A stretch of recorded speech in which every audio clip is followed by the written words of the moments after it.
The Victorian government has announced a new law going into place next year, which requires real estate agents to provide the reserve price for a property 1 week before it goes to auction. Now, what this basically means is the reserve price is the price at which the property is officially on the market in an auction.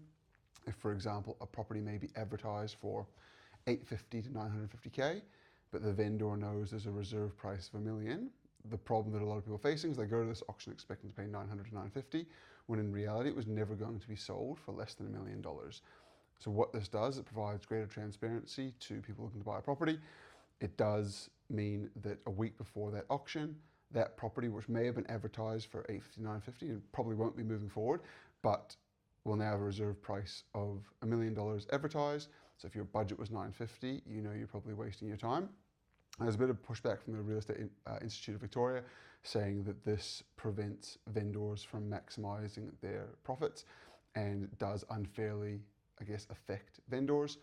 I'm not sure on that, as I think that, to be honest, all this is going to do is stop people who couldn't afford that property anyways from showing up.